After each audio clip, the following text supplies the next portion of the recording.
Hai anak-anak, Assalamualaikum warahmatullahi wabarakatuh. Bagaimana kabarnya hari ini? Semoga sehat selalu ya Nak ya.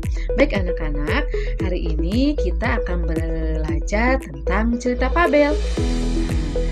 Apa saja yang akan kita pelajari hari ini? Pada materi ke-1, kita akan belajar tentang pengertian fabel dan ciri fabel. Untuk unsur fabel ada di materi yang kedua ya.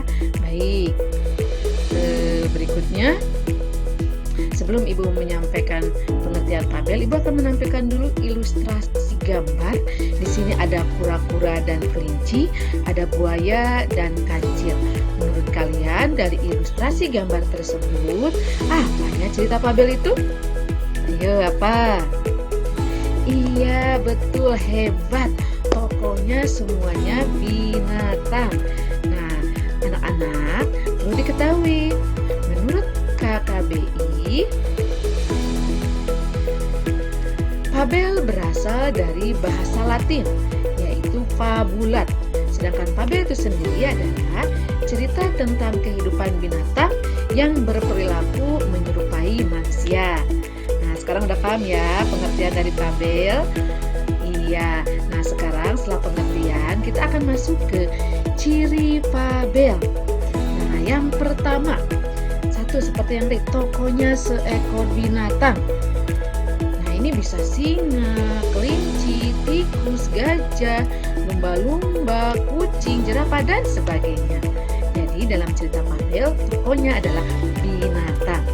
Ciri yang kedua, yaitu terdapat watak tokoh baik dan buruk.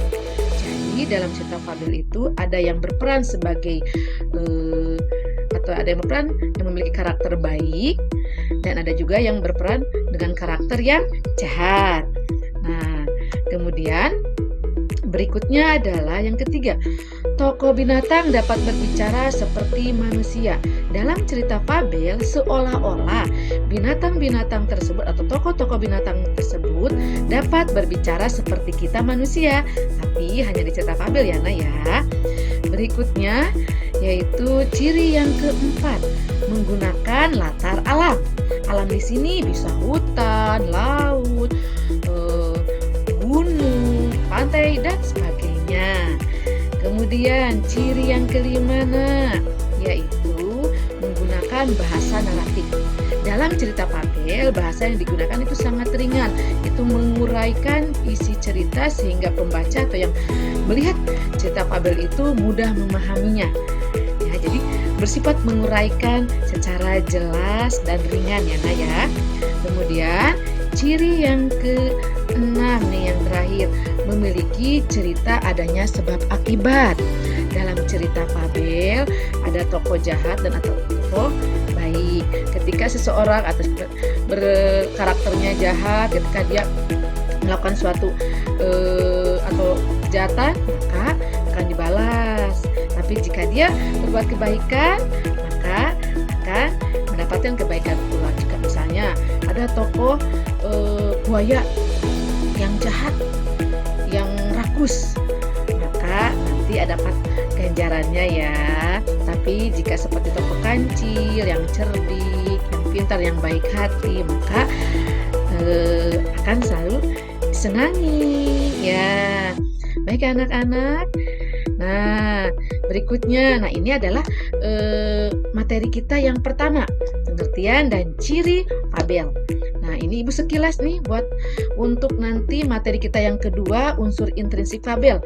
Ada tema, tokoh, watak tokoh, latar atau setting, alur atau plot, dan amanat. Untuk unsur intrinsik ada nanti di video Ibu yang kedua ya. Jangan lupa nanti ditonton lagi ya Nak ya. Nah, baik, hari ini pembelajaran kita sudah selesai, materi fabel bagian pertama. Nah, sebelum Ibu menutup pembelajaran, Ibu ucapkan terima kasih dan tak lupa Ibu akan sedikit memberikan kata mutiara buat anak-anak Ibu yang hebat-hebat. Yaitu, jangan pernah berhenti belajar karena hidup tak pernah berhenti mengajarkan. Terima kasih, tetap semangat belajar. Assalamualaikum warahmatullahi wabarakatuh.